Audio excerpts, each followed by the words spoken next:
Calm down before you stress up the groove. The energy a little different when the blessings accrue. Hey, who you talking to? Just know I ain't no regular fool. Could be anything in the world, but I can never be you. Don't you? I ain't surprised at all. Seen them rise and fall. Went up the mountain, it wasn't hard to climb at all. At the top, I found some relief. I finally got some peace. Carry on, but please don't mess up the mood. Yeah. All right, welcome to Time Out, powered by Evo 3 Sports. We're your hosts, Mark Thomas. And I'm Mike Houlihan. We are the co-founders of Evo 3 Sports, a multimedia platform acting as headquarters for coaches and athletes to share knowledge, network, and support athletic communities. Go to evo3sports.com to check out our products and services designed to assist in your program's growth. We also provide custom services for individuals and programs, ensuring you receive a fulfilling product and experience. Follow us on Instagram and Facebook at Evo3 Sports. That's evo3sports.com. Evo 3 Sports, built for change. All right, so we'll start with our first segment here, warm-up. So in this segment, we discuss current events that impact the coaching world. So what's the warm-up today, Mike? So I think diving into film and how to utilize it within your team throughout this entire segment, I think we should just start off right at the top of what is the best way to film your team, and whether you're in training and or matches, and obviously how do we kind of get that film to them and things of that nature? Anything kind of stick off right off the top of your head?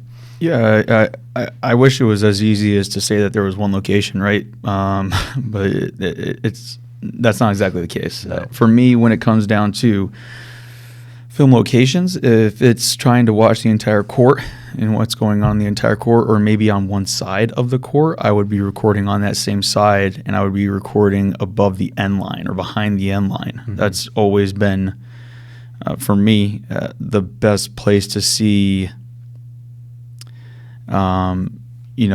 essentially not only the entire court, but how people are moving on the court from point A to point B. Okay. I know that there are places that other locations, I should say, that other coaches or schools have put in the past. But for me as a coach, it's really important that I'm seeing things from the end line, so that way I can see systematically how things are operating.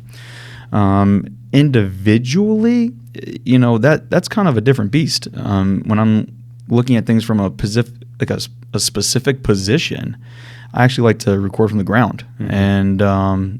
And again, that's probably behind the athletes, so that way I can see what's going on there, but making sure that I have enough height on the camera, mm-hmm. where it could be the ball at its highest possible location from a setting perspective, still in view.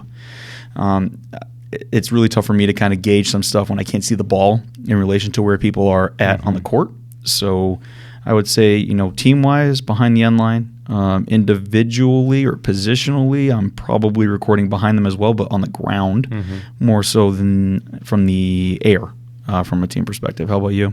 Yeah, I think it's really about intent, right? Mm-hmm. What are you looking for? How are you trying to achieve it? What are you capable of achieving? Like, for instance, when you talk about blocking, like a lot of people have net cameras. Net cameras yep. are awesome, but not everyone can get a net camera. Not everyone can set it up all the time, right? Right.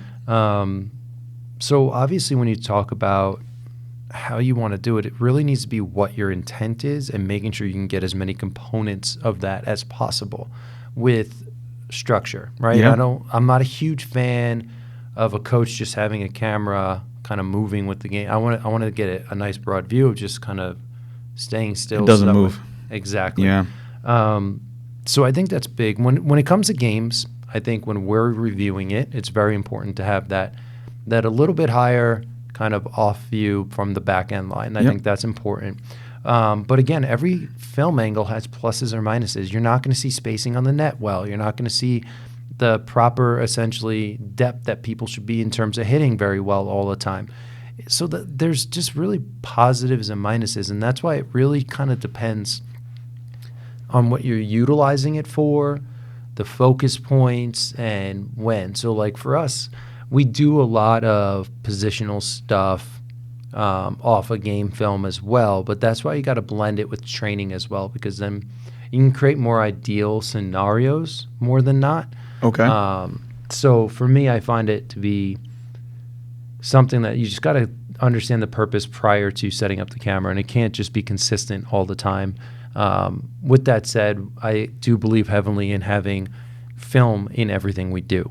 I think that's important, right? So even if you just set up one camera every time and then you do whatever you do with the other cameras storing it, or iPads or phones or whatnot, I find it to be tough though, because it bases a lot off of the intent and what you also have as resources to even utilize it. And speaking of resources, one of the, I guess, most common questions I get when it comes down to recording or game film is essentially, what if I need to move quickly from point A to point B? What if I need to have cameras in different locations for different drills, but all on the same day? And how much time does that take up out of my, preparation for practice?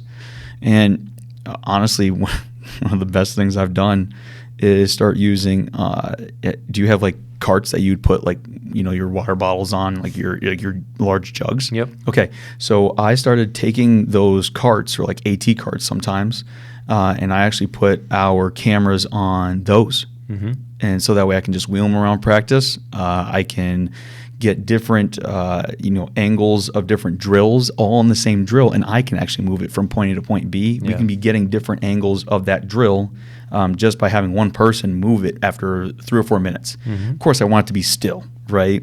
When we're actually recording the drill. Mm-hmm. But if you're someone that wants to get game film involved or recording practices, for example, but you're maybe looking to get a couple different angles of the drill, the carts have been the best things for me. It's the fastest thing to move.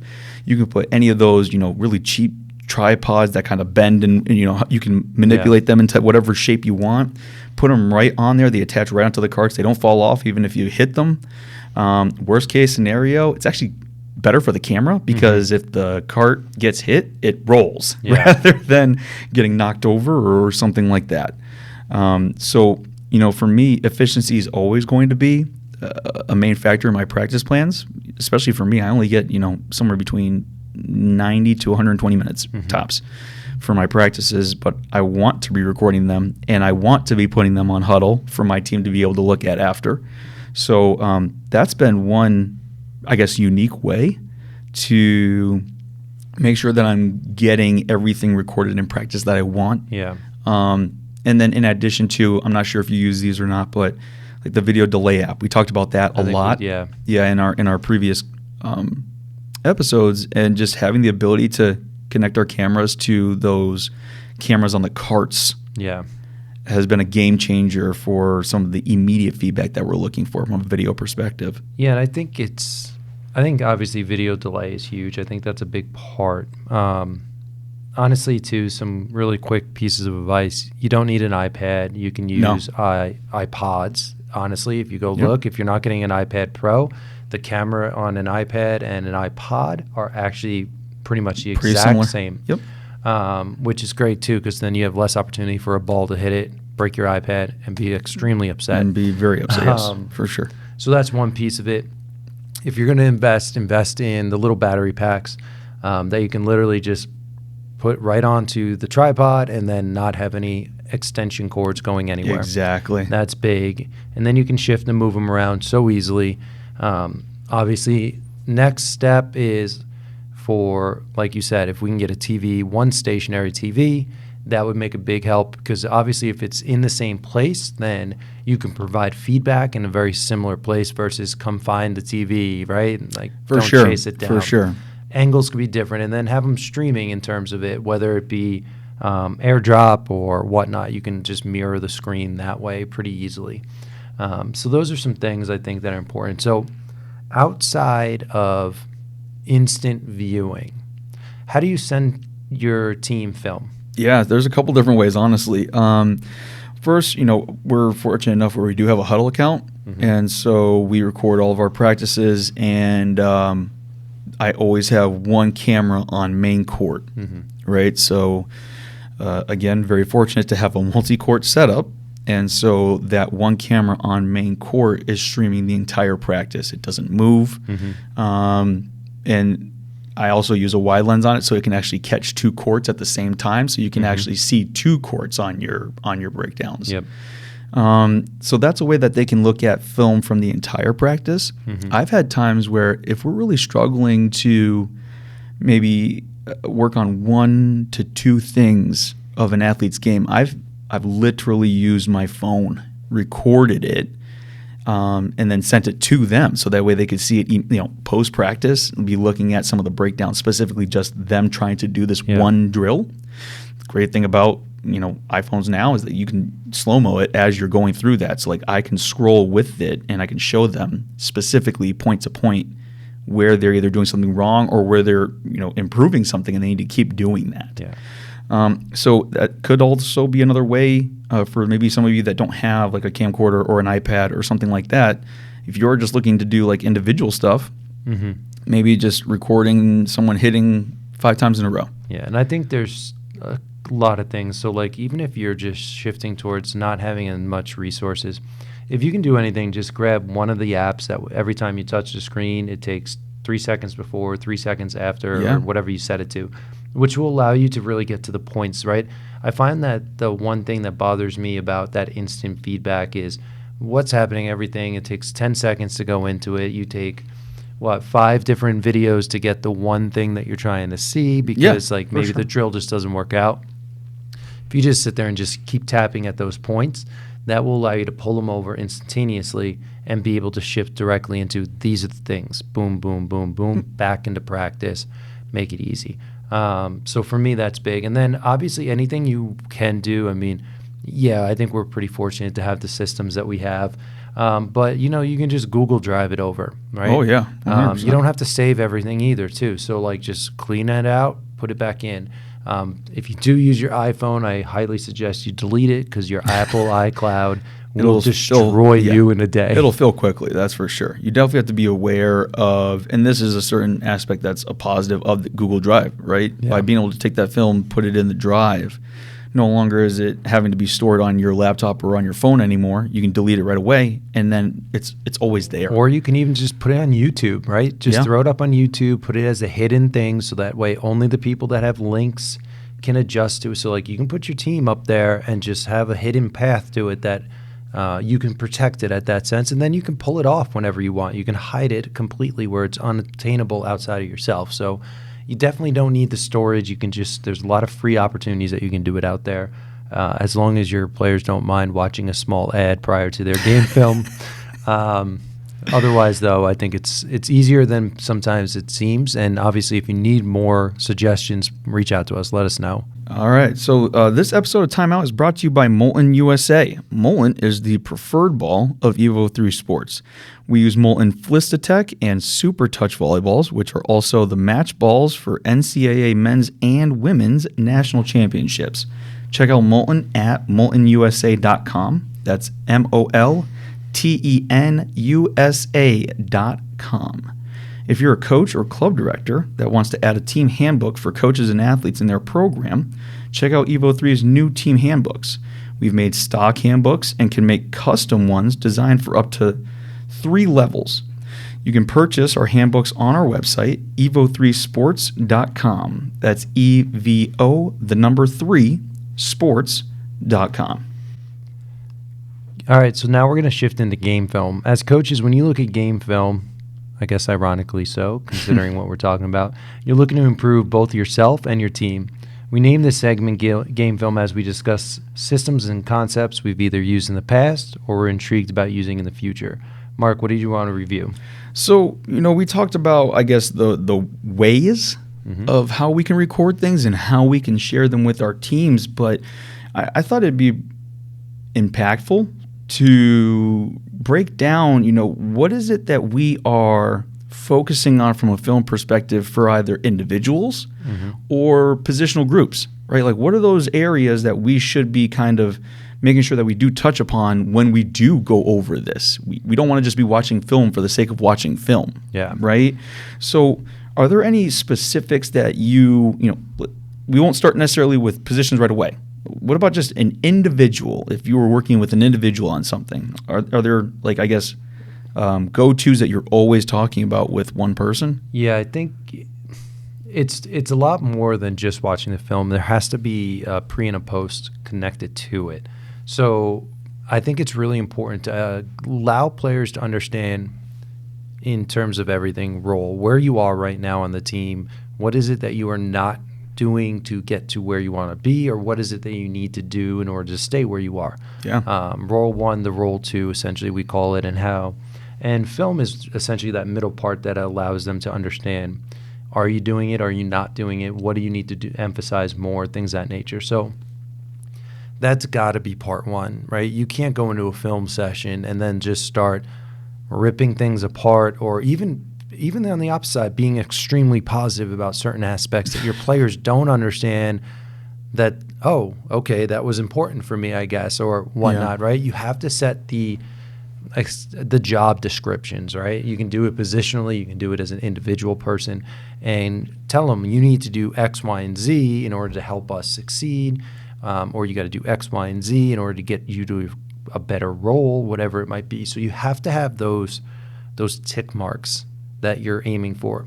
And I think that's the best way to approach it. If you approach your individual sessions on just what are your overall mistakes, or what are those things that we're looking at in terms of your position, I think then you're ruining the reason why you're doing an individual versus a positional group. So that's big. So like, for instance, I think it's really important that you have an intent, right? And know the intent going in. The intent is maybe one or two fundamental cues. Because if you go in with these broad spectrums, it's that same idea that you talk about, right? We're going to work on the details so that way you get much better at this versus trying to get a little bit better at everything. Yeah. And I think everyone needs to have that mindset going in, is when you come in, don't talk about X, Y, and Z. We're going to talk about this right here. That's it. This minute part. So that way there's real emphasis on it, whether it be passing angles or whether it be reading the ball off of platforms, whatever it might be. So intent. And then I think for me too, when you do individuals, I think it's really important that you don't dive too much, right? You don't need a ton of film. You don't need days and months worth of film to show people intentional things.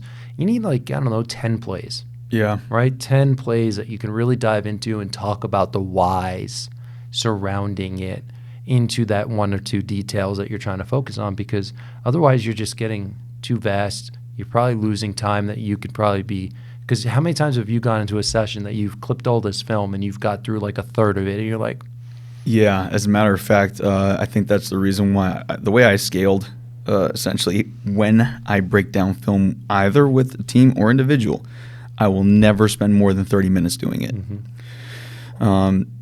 Part of that is, to your point, making sure that you're not going through all of this film, because all of this film ends up generating tons of different feedback for this athlete. It's the equivalent to, imagine putting yourself in an athlete's shoes, going to a coach and saying, hey, coach, what do I need to work on to get better? And they give you like 6, 7 different things. It would be really hard to focus on 6 to 7 different things when you're playing. Yeah. And you're starting to lose track of anything. And like you said, all of a sudden it ends up that you're not improving in specific areas. If anything, you're probably becoming more frustrated because when you're honing on one thing, oh yeah, now another thing I have to be thinking about too. So simplifying it, the way that I was able to do that for myself personally was to limit all film. With either an individual, a positional group, or the entire team to 30 minutes. Yep. Before you jump, because this is going to be really quick, but I think it also allows you as a coach to hone in and know the details of the film. Yeah. The last thing you want to do is get to a new point that you don't know what the outcome is, because then you're going to lose track of all that things, and then you're going to start looking stupid. So then we talk about how prepared we need to be, right? 100%. And going through game film as well. I'm a big believer in that too. You can't just be like, oh yeah, we're just going to watch this film today, and then just go at it as whatever happens. There has to be specific reasons why you're utilizing certain parts. You could be wasting, if you think about it, let's say 30 minutes of game film, right? You could potentially be wasting 5 to 10 minutes of that skipping through random stuff if you aren't prepared with the clips that you've created for this situation. Or maybe you're looking at it from an entire set perspective, right, for this one athlete still. Again, you could be wasting time, seconds in rallies that maybe don't attain to anything or like create anything for that athlete. So it is important that you are reviewing that information. And then lastly, like you said, I love the fact that you talked about essentially having meetings or conversations before you start film and then debriefing film after. One, because you do want to make sure that you're on a certain track with them. They feel like they're contributing to it because, let's be honest, a lot of athletes don't like watching film with their coaches. They're scared to death of it. So another way I guess that I look at this is, well, how can I make them as comfortable as possible in this? And if they're comfortable being exposed with the things that they're struggling with, that's how they get better faster. Another thing that I tend to really focus on with, especially with individuals, is the sandwich method. Right? Positive, negative, positive. Exactly. Just because whenever we watch film, it's so easy, especially with individuals, to just be picking apart everything that they're doing wrong. More often than not, an athlete that is having an individual game film session with you is probably coming to you with concerns, not things that went well. Yeah. So it is important that you are bringing that positivity to that, because otherwise it could just feel like a gigantic burden on things that they're not doing right as a result too. Yeah, and I think that's important. And sometimes I think, though, is you really got to hone in on, essentially, if you think of one skill point, for instance, let's just isolate platform. You might have to start off by showing terrific pre-build. Yeah. Right? Pre-build. Look how clean this is. Then you look at the read. Okay, now the read, though, is off, right? And then you talk about, look at what we're seeing in the read. And then you finish with the recovery, right? Your recovery is great, but now how do we get you to recover less? Yeah. So that's a great way to put it, because the last thing you want to do, though, is say, all right, we're going to work on our passing fundamentals and then have a positive sandwich. But look, you did it really well here, This sucks. You did it really well here. Right. So by doing that, now you're like almost, well, is it a big problem? Because statistically, right kind of concept. So you might sometimes have to break it down even more. So one thing I always think of is when I as a coach go into segments and I decide how long our segments are going to be, I essentially say I have to times it by 3, and that's how much time I have to put into it. Okay. So if I do 30 minutes with a team, I need at least an hour and 30 minutes of prep. If I do 10 minutes as an individual, I need 30 minutes of prep. Yeah. That will allow me to, again, know what I am going to say for each one, particularly because the last thing you want is that common, that almost comment of, oh yeah, that was good actually. Well, what about this? What about no, maybe not. And then as a coach, then you're like, all right, this is becoming a waste. So we got to make sure. And if you don't have that kind of time, do 5 minutes of film. Yeah. Right? Show them 3 specific clips, and then maybe go ask them, can you go find 3 more of those, right? By watching your own film and allowing them to understand this is what we're looking at, 1 to 3 clips. This is what we focus on. Can you find more within your game, and then later set a point that you can have a conversation about it? That might be a way to offset it, because you might not have the time to do that. Well, and also something to add on to that, some of my best game film meetings have been when I've just shown 3 clips. That's it. To an individual, even for a team, as a matter of fact.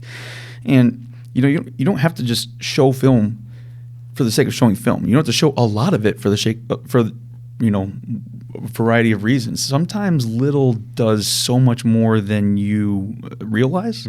And especially if you're trying to focus on specific areas of the game, 3 clips might just be exactly what your team needs in that moment to realize what they have to change. Yeah.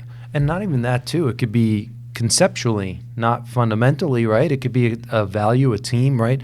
What do you do, right? You have long rallies, let's say, right? You take 3 long rallies, let's say at least back and forth 2 to 3 times.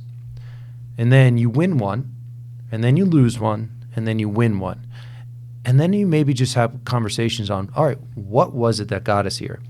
Was it hustle? Was it getting back? Was it and then you could just talk about the concepts of how you deserve, or as a teammate, to treat that play. Did you play it all out? Did you not? It doesn't have to be one fundamental skill. Right. It could be the way that in which you play the game, right?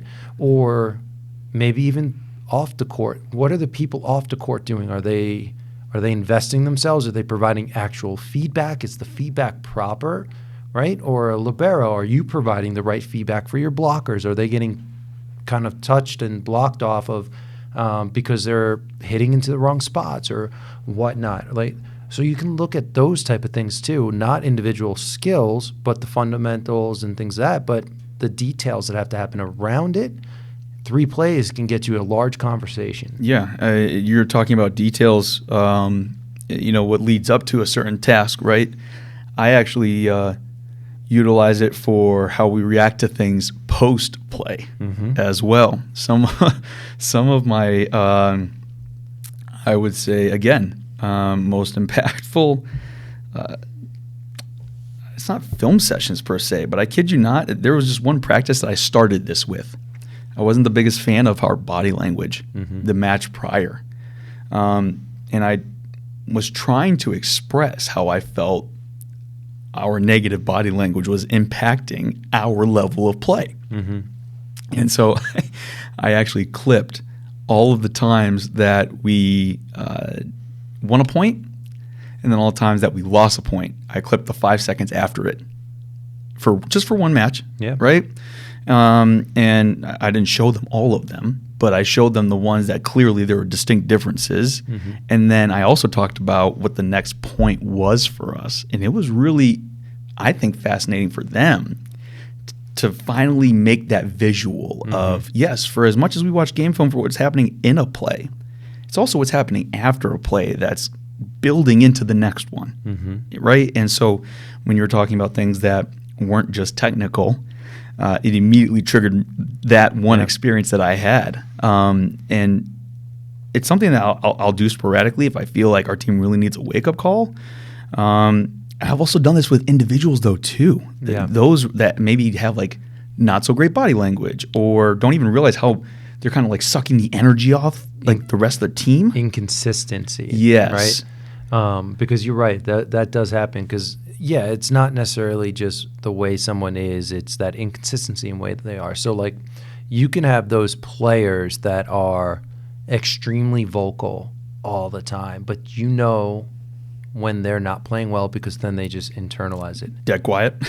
Dead quiet. And those people are huge and important. So, yeah, you could be 2/3 of the time. You could be amazing, but that 1/3 could be the difference in a win and loss. Oh, yeah. So no, and mind you, also from a teammate's perspective, how can they respond to you if you have an inconsistent response to plays? Yeah, right. So I've actually I've utilized game film for probably more culture building than I have even X's and O's at times, depending on the season. Yeah. So we talked a little bit about the individuals. Now let's break down positional groups a little bit. You want to start with setters?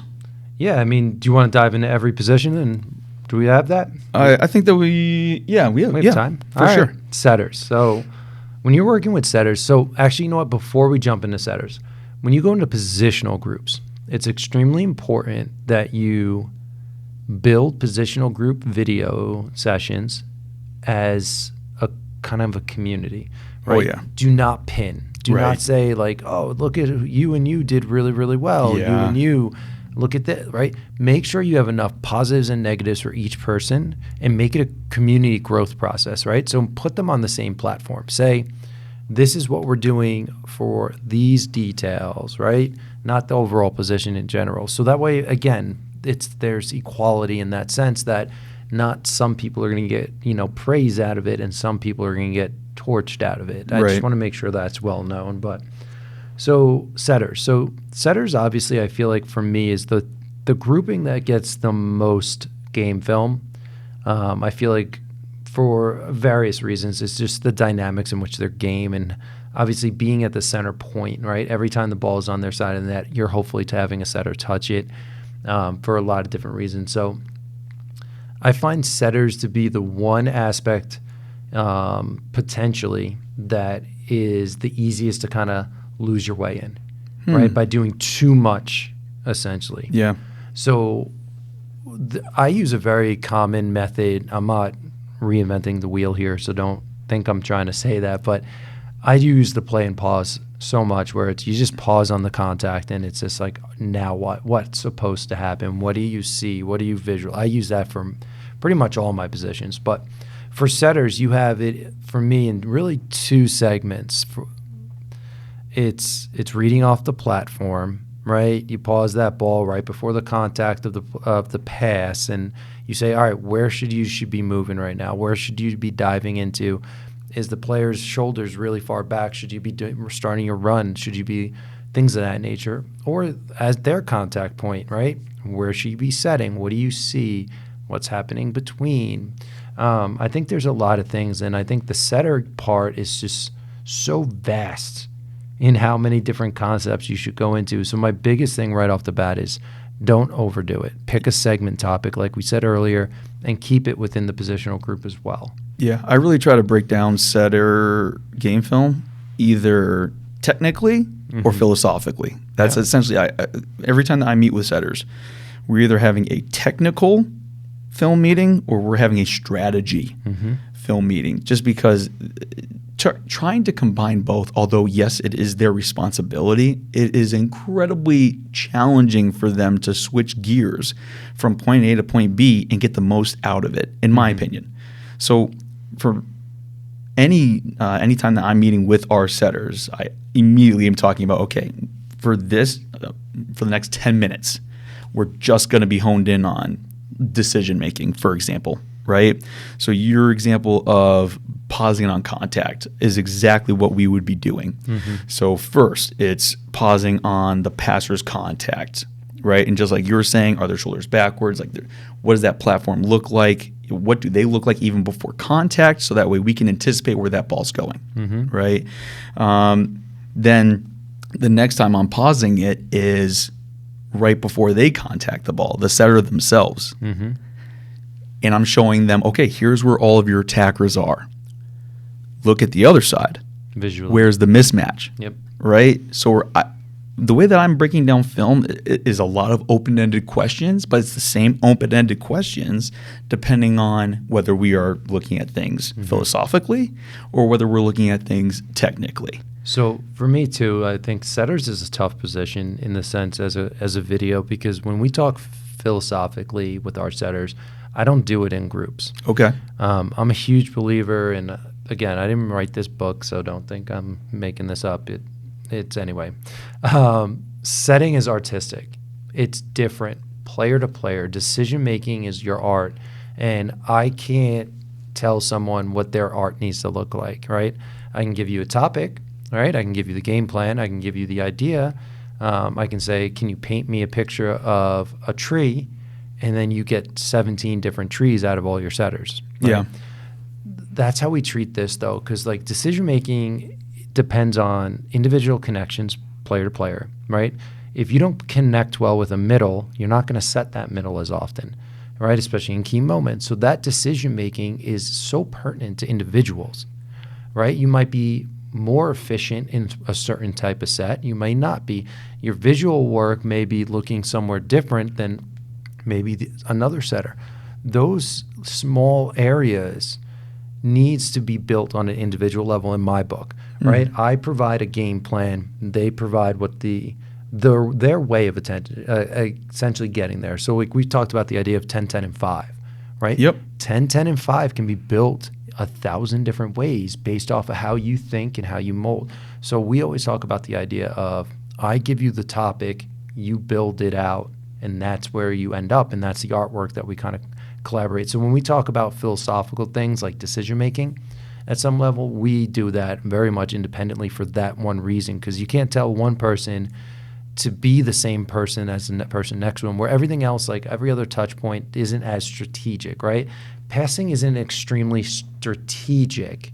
It's maybe how you set up your passing that's strategic, right? Who passes better, but decision making in the flow of a game, I find that to be so different from player to player based on a lot of factors. So we always try to do that one individually. Gotcha. Okay. I don't know if I look at it the same way. Okay.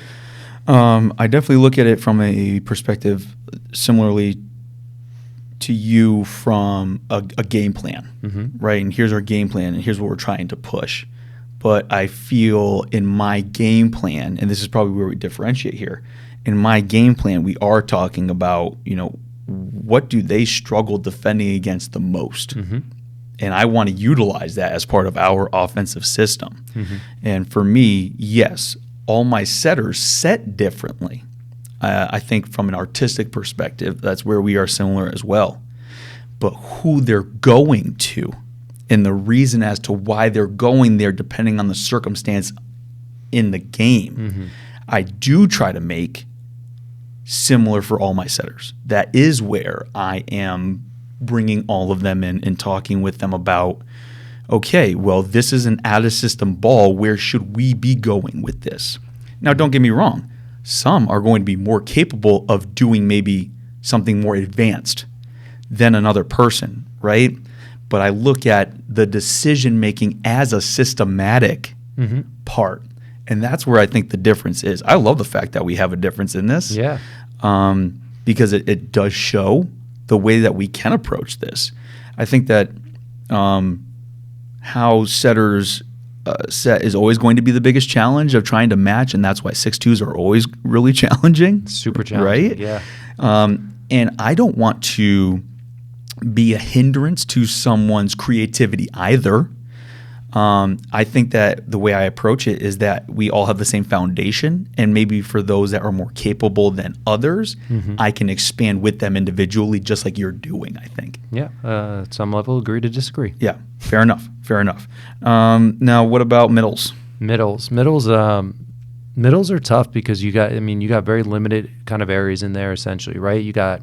Obviously you have the full set of the game, but for us, we really work on the idea of making sure we can stay as neutral as possible prior to hitting what our next block would be, right? So we do, again, a lot of the pausing stuff. We do a lot of that. We do the ability to make sure that we are creating proper transition points, right? That's a big part. So when we look at it, again, it goes back to those pause points, right? Locating the ball, right? So middles are very much overemphasize on the idea of we have to locate the ball very precisely because the pace of the ball means a tremendous amount to middles, more than other players. They don't have time to adjust. So when we use them in our positional groups, we want to make sure that people find that contact drop ball and where it's dropping in the pass or the dig or whatnot, and then understanding the fact that we need to start being at least going towards setters, things of that nature. Yeah. So it's really hard because it's within middles work within 3 seconds. Yeah. And that's a lot of their plays within block, off, on. Yeah. And it's really condensed in that sense, but we still have to figure out how do we figure out that detail for that group right then and there. I am very technical with middles in game film. That's kind of how I break it down, is because it's limited philosophy to it. Yeah, and I feel that out of all positions, every second truly matters for a middle. Like we were talking about, one negative step, it's the end of it, can cause you to not close a block, right? So just like you, I'm using the pause as part of our game film, but a lot of it is slow motion to pay attention to what direction does our first step go. And that's along the block, right? So the jab step actually going towards the direction that the set is going, instead of maybe tucking your foot behind your other leg and then you're going forward. We call it a negative step a lot, and that's one that causes you to get burned and have more gaps in the block, right? We talk about game speed a lot with middles. When you land, are you turning and running? Because the only way that you can be an option is if you have that game speed in transition to get back as quickly as possible. And then the third part, if I was to connect these three areas, is are you always an option? Available. And, for me, there's a big emphasis on forcing middles from an offensive perspective, especially if your team maybe struggles with passing, you still have to be an option. And how is that a possibility if the pass is off or if the dig is off? There's nothing that bothers me more than when the middle says, oh, well, it's out of system, so I can't do anything. And it's like, okay, to a certain degree, yes, if it's like very far off the court or something like that. But now we've actually started coming up with sets that our middles can use when it is an out-of-system pass or it is an out-of-system dig. There's no excuse anymore. Yeah. Are you making yourself an option or not? So those, I guess, would be the 3 areas that I kind of hone in on. And I think you're right. I think what makes middles kind of difficult is more of the idea of they have limited decision-making time. They have probably the smallest amount of window for actual decision, right? Yeah. Ball is touched by the setter, you have to make a decision. Where a pin can recover. I've seen, a lot of strategy that people have are loaded pins on blocks already, preload. So by preloading, you're understanding that I can either wait a half a second to explode out or just turn and play my ball how I'm supposed to. Middles don't get that. Right. So it's really pertinent that you hit that neutrality point at the right time so that you understand that I can move it each direction. And then from there, it's that snap decision. And then that point, like even if you're blocking whichever way you are, your pin is mostly setting up the block. So that point is just hustle. And then you got a new decision point that's really quick. You come down, you turn, you have to find the trajectory. That's a decision point that's so quick that you got to hit and go and get off 2, get off 3, get off whatever you can do. So middles, it's very, like you said, it's fundamental based because you have to have efficiency in your movement and things of that nature. But then it's also reaction time. It's really, are you moving quick enough to be able to get where you need to be versus the idea of reading, right? There's pre-reads to the set, things of that nature, but that's it. Yeah. After that, it's reaction points. It's the execution of it, right? And another thing to add on top of that for middles is also, especially for first tempo or zero tempo, right? I feel that middles have a tough time of knowing whether they're on time or not on time offensively, right? And so one thing that I've been doing, especially with zero tempo sets, right? So a 1 ball, for example, is I'm pausing on setter contact and looking at my middle because if they're in the air on setter contact, that means, all right, you're on time. That more often than not is a good breakdown. Yeah. Right? But then maybe you're on the ground still and the setter's already contacting the ball. Then that means that you're late, right? So we talk about that. We pause and we say, are you on time or are you late? And they can say, just by looking at the film on the pause, what the result is of that. Yeah. So yeah, there's a lot of different ways that we can kind of look into that. So DSs. Now, what about DS? Yeah, so DSs for me, well, there's so many different areas, right? When it comes to DSs, first, from a defensive perspective, when I'm working with our DSs. All right, hold on. Okay, let's jump into. I think we're losing our time to advertise. Let's jump in the advertise, and we'll finish this off with DSs and pins. Okay. This episode is brought to you by New England Region Volleyball Association, or better known as NERVA. Evo3 Sports is a proud partner with NERVA, providing educational and high-performance programs for the best talent in our region. Check out our check out the NERVA website at nevolleyball.org for upcoming high-performance tryouts and educational opportunities. NERVA, built to promote, develop, and expand volleyball within the New England community.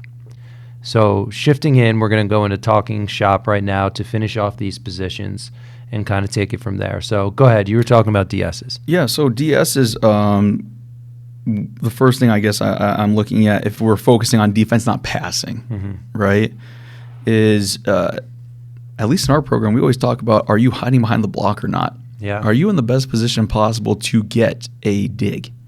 And so when we're pausing on attack contact, right, so whatever position's hitting, I'm always pausing right before they contact the ball because I want to look at our DSs and where they're actually located on the court.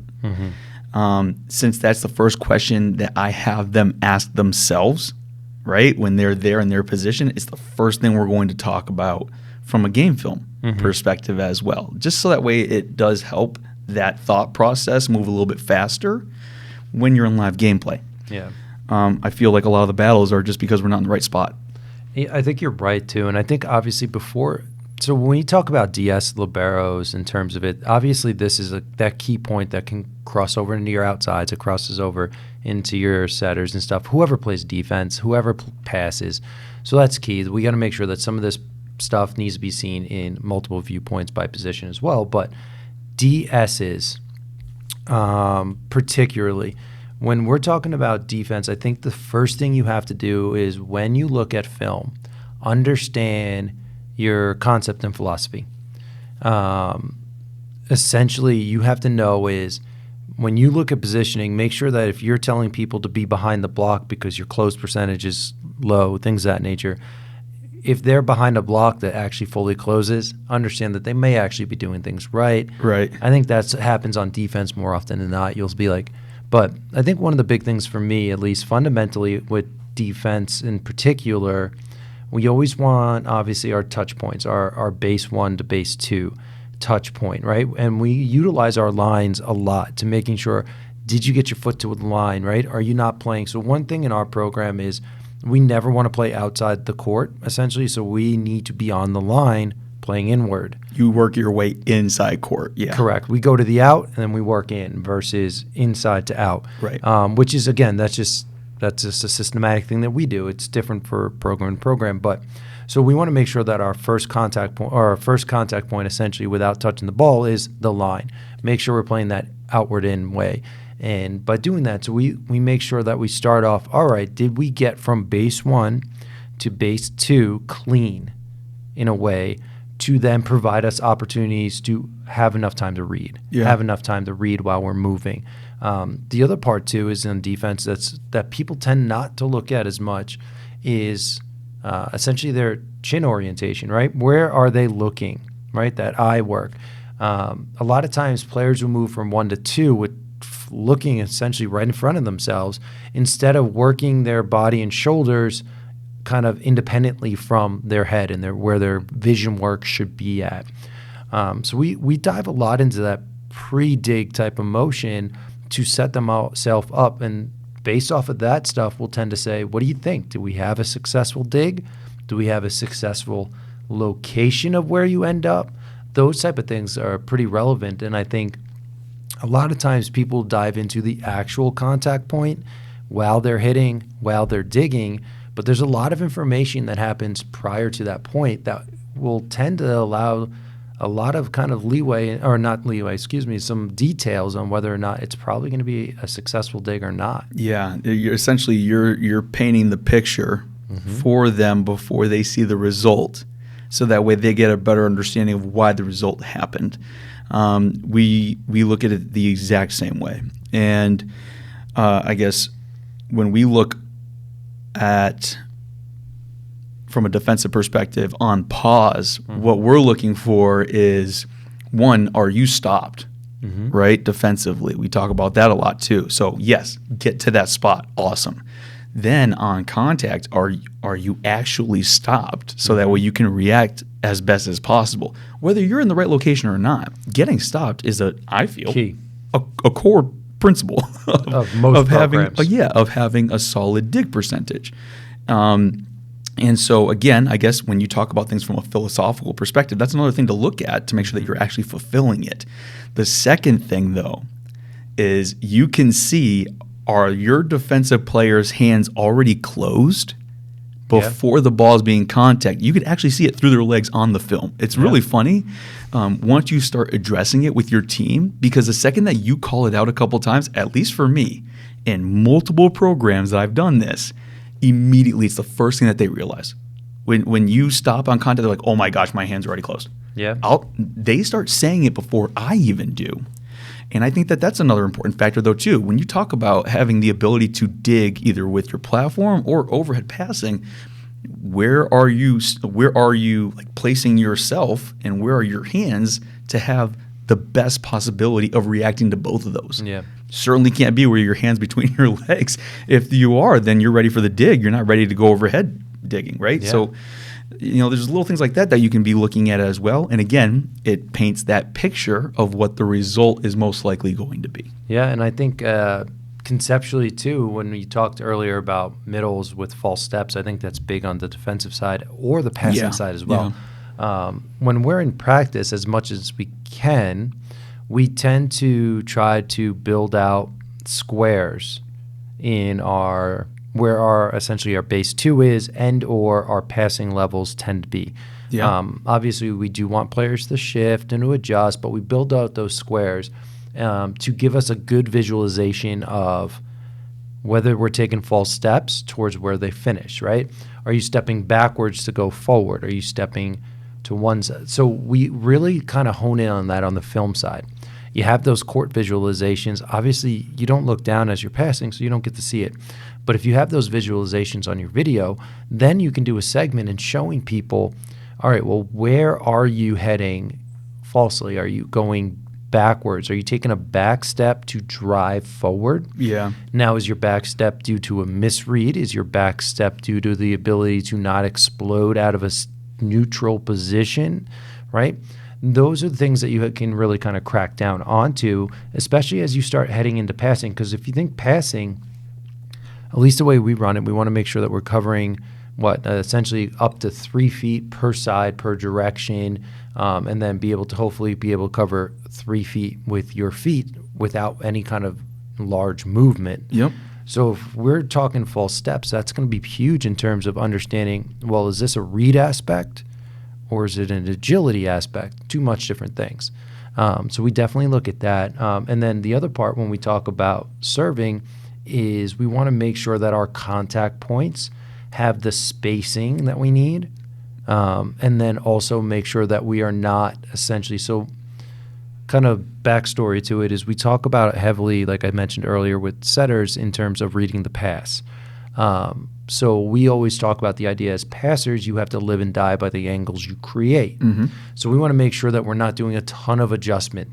We want to make sure we can do minute adjustments. But so if players are starting to throw their platforms differently, and we want to know what the result ended up being and how that affects our setters, that's another point that we'll look at pretty heavily with passing with DSs and liberos or pins or whoever. That's awesome. No, I love that. And really, I don't have too much more to touch upon from a passing perspective of what you were already talking about. It's really putting yourself in the best positions possible, right? Yeah.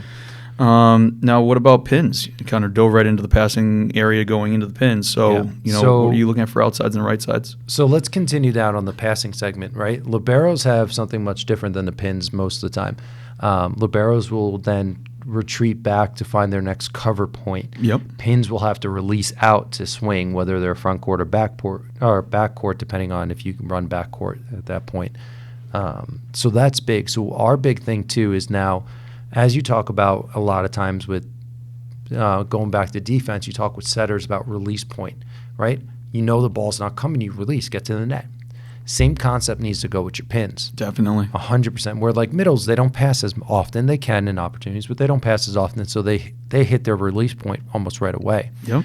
Just kind of watching short or something like that. But pins, if you see that ball going on the opposite, we need to make sure that we're seeing a release point early enough that they can have a larger impact, right? By drawing right off the bat versus just standing there and then ending up kind of just running and hustling, right? Yeah. We'd rather big dynamic movements if possible. And the way you do that is by getting to your release point at a quicker rate, which allows you the opportunity to be a little bit more flexible in that kind of power gaining. So when we talk on that passing segment, yeah, everything else counted, reads, false steps, things like that. But what do we do next for them? It's that release point. Yeah, it really. I guess I look at it the same way. The way I talk about it might be a little different though. Okay. So we talk about what's happening when things are in system. We talk about things that are happening when we're out of system. Yeah. And we break those down based off of whether the ball's near you or not. Mm-hmm. Right. So that's what you were talking about. If I'm not passing, you better be outside the court ready to hit. Right. And so it's, to me, some of the, I guess, more mind-opening feedback that I give is for those athletes that aren't even near the ball. I think everyone just watches the ball in game film, and especially when you're talking about things from a positional perspective, they tend to hone in on, all right, whoever's closest to the ball. But you have to be aware of what pins are doing or any position is doing when the ball is not near them, to make sure that they're putting themselves in the best place possible to be the most successful. How many times have we had attackers not ready to hit a ball because the ball is not on their side of the court, for example? Yeah. Right? Well, if we want to find a way of making sure that our hitters are always available, I think that it starts in game film. I think it starts by showing them what they're doing when the ball isn't near them as a result. And I think jumping off of that, not to cut off the pin segment, so if you have more on the pins, we can, but I think when you enter into these type of things, you have to have that concept, there's always a next, right? You have to think about the game as infinite, right? It's never going to end in terms. Each play is going to be an onset. So whether you get set or not, there's a next movement. You always go from either you get set and you swing, or you don't get set and you cover. Yeah. And then you cover, and now your next movement needs to be base. Base to, right? So understanding that flow and holding people accountable for it in film is ultra important. Definitely. So say you're in a film with some pins and one person just doesn't get set as often. Yeah, we got to make sure though, then you got to also say, great job on this, right? You hit your next point and you were able to be in a position where if we did get blocked, you got the dig, you got the coverage, whatever it might be. Everyone has to be able to hold that. And I think that's something that people, they look at film for the overall, right? The good swings or the bad swings or the good touches on the ball. It's the non-touches that are also very pertinent because they're going to be needed at some point or another. Definitely. And that's the other, it's almost like you're putting yourself in the position to be that next option, right? You might not have gotten the ball in this game film as a result, right? But what are you doing now to make sure that you're that option in the future? This is what this is really about too with game film. It's not meant to just pick people apart of what they did in the past. The purpose of it, hopefully, is what are you doing in the future to get us our points. Exactly. To how are we utilizing maybe what we didn't do right here, and making sure that we emphasize that in our training and in our game in the future. It's funny. I feel like I've shifted from mentality books to kind of history books right now, just because this is the way I am. But I love history. But if you talk about the way people talk about history in terms of why do I have to learn certain things, like to kids when they're in younger grades, it's the idea of so that you don't repeat. It's not bashing history because right. It's figuring out how to get better, right?